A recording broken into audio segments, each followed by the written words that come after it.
Squid game का season 2 finally आ चुका है। वैसे सीजन 2 इतना ग्रिपिंग नहीं था जितना कि सीजन 1 था, पर इस सीजन में हमें इस गेम से रिलेटेड कई सारी चीजें पता चली। इसके अलावा हमें फ्रंटमैन की बैक स्टोरी भी पता चली और आई एम श्योर आपके मन में उसको लेकर बहुत सारे सवाल होंगे कि आखिर फ्रंटमैन गीहुन को इस गेम में पार्टिसिपेट क्यों करने देता है, जबकि वो अच्छी तरह से जानता था कि गीहुन इस गेम को रोकना चाहता है। वो खुद भी इस गेम में प्लेयर 001 बनकर पार्टिसिपेट करता है। वो गीहुन का साथ आखिर क्यों देता है और एंड में वो आखिर गीहुन को जिंदा क्यों छोड़ देता है। आज हम इन सारे सवालों के जवाब जानेंगे, इसलिए वीडियो को एंड तक जरूर देखना। तो स्क्विड गेम 2 की कहानी वहीं से शुरू होती है जहां पर स्क्विड गेम 1 खत्म हुई थी। गीहुन अपनी पूरी जान लगा देता है ये पता लगाने में कि आखिर इन गेम्स को कौन ऑर्गेनाइज कर रहा है, और इस गेम को रोकने के लिए वो फ्रंटमैन को ढूंढता भी है, जिसके बारे में उसे उस सेल्समैन से पता चलता है। गीहुन फ्रंटमैन तक पहुंचने की कोशिश भी करता है और ये भी कोशिश करता है कि वो उसे खत्म कर दे ताकि ये सारे गेम्स बंद हो जाए, पर उसकी सारी कोशिशें नाकामयाब हो जाती है और अंत में इस गेम को रोकने के लिए गीहुन इस गेम में पार्टिसिपेट करने का फैसला लेता है। पर अब सवाल यहाँ ये आता है कि आखिर फ्रंटमैन गीहुन को गेम में पार्टिसिपेट क्यों करने देता है, वो उसे तब भी क्यों नहीं मारता, जबकि फ्रंटमैन ये अच्छी तरह जानता था कि गीहुन इस गेम को किसी भी तरह रोक कर रहेगा। इसके बावजूद फ्रंटमैन उसे इस गेम में पार्टिसिपेट करने देता है, और इतना ही नहीं, फ्रंटमैन खुद भी इस गेम में पार्टिसिपेट करता है, वो भी प्लेयर 001 बनकर। तो सबसे पहले सवाल का जवाब कि आखिर फ्रंटमैन गीहुन को इस गेम में पार्टिसिपेट क्यों करने देता है, तो इसका जवाब यही है कि फ्रंटमैन ये अच्छी तरह जानता था कि गीहुन इस गेम को जीतने के बाद भी काफी गिल्ट में है, क्योंकि जो भी पैसे उसने उस गेम में जीते थे वो उसके दोस्तों की मौत के कारण जीते थे।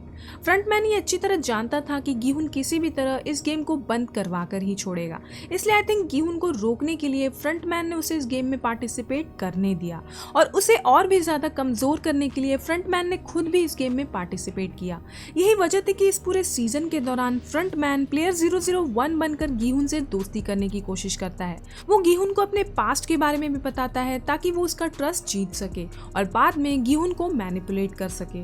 गीहुन को इस गेम में वापस लाने का एक और फायदा फ्रंटमैन के लिए ये था कि गीहुन की मौजूदगी की वजह से इस गेम में एक और अनप्रेडिक्टेबल एलिमेंट ऐड हुआ।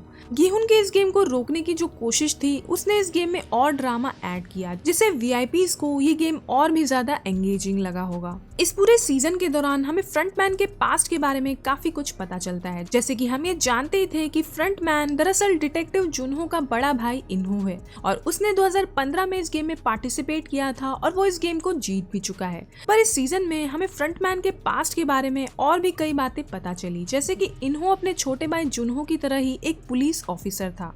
एक टाइम पर इन्हो ने अपने छोटे भाई जुनहो को अपनी एक किडनी देकर उसकी जान बचाई थी, पर जब इन्हो की वाइफ प्रेग्नेंट थी तब उसे एक सीरियस इलनेस हुई, जिसके चलते उसे लिवर ट्रांसप्लांट की जरूरत थी।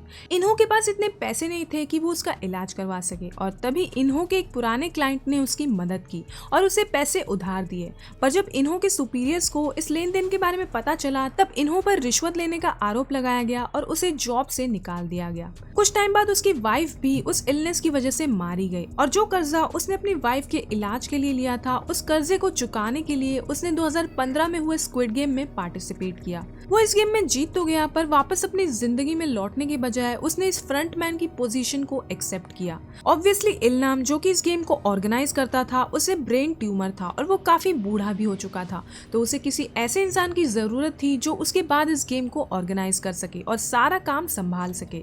इन्होंने इल्नाम का भरोसा जीता होगा और इल्नाम ये समझ गया होगा कि इन्हो इस काम को अच्छे से आगे संभाल पाएगा, और इन्हो ये काम अच्छे से संभालता भी है। इन्हो गीहुन को रोकने के लिए खुद इस गेम में पार्टिसिपेट करता है और उससे दोस्ती भी करता है। इन्हो गीहुन का साथ भी देता है जब गीहुन कुछ प्लेयर्स के साथ मिलकर उन गार्ड्स पर हमला करता है ताकि वो फ्रंटमैन को ढूंढ सके।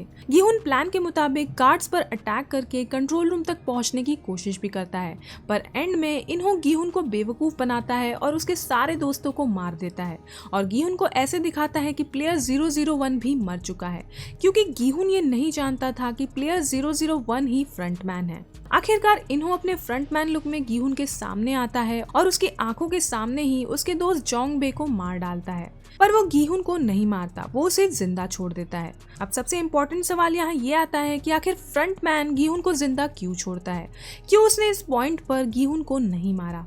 तो आई थिंक इसका रीजन ये हो सकता है कि फ्रंटमैन गीहुन को मौत से बदतर सजा देना चाहता था। अब क्योंकि गीहून ने इन सारे प्लेयर्स की मदद से गार्ड्स पर हमला किया और इस गेम को रोकने की कोशिश की, इसलिए फ्रंटमैन ने उन सारे प्लेयर्स को मार दिया और सिर्फ गीहून को ही जिंदा छोड़ दिया, ताकि गीहून इस गिल्ट में हमेशा जिए कि उसकी वजह से सारे प्लेयर्स मारे गए। फ्रंटमैन को लगा कि ये शायद गीहून के लिए मौत से भी बदतर सजा होगी और फिर वो आगे फ्रंटमैन के अगेंस्ट जाने की कोशिश भी नहीं करेगा और ना ही इस गेम को रोकने की कोशिश करेगा। ऐसा भी हो सकता है कि फ्रंटमैन ने गीहून को इसलिए जिंदा छोड़ दिया ताकि उसकी वजह से ये गेम और भी ज्यादा एंगेजिंग बन जाए, क्योंकि नो डाउट गीहून में काफी ज्यादा हिम्मत थी। पिछला गेम जीतने के बावजूद उसने दोबारा इस गेम में पार्टिसिपेट किया और उसका इस गेम में होना ही इस गेम को काफी इंटरेस्टिंग बना सकता है। और क्या पता शायद वो गीहून का यूज करना चाहता हो आगे के गेम्स में। एक रीजन ये भी हो सकता है। वैसे आपको क्या लगता है, मुझे कमेंट्स में जरूर बताना कि आखिर फ्रंटमैन गीहून को जिंदा क्यों छोड़ देता है। वीडियो पसंद आए तो इसे लाइक और शेयर कर देना और चैनल को सब्सक्राइब करना मत भूलना।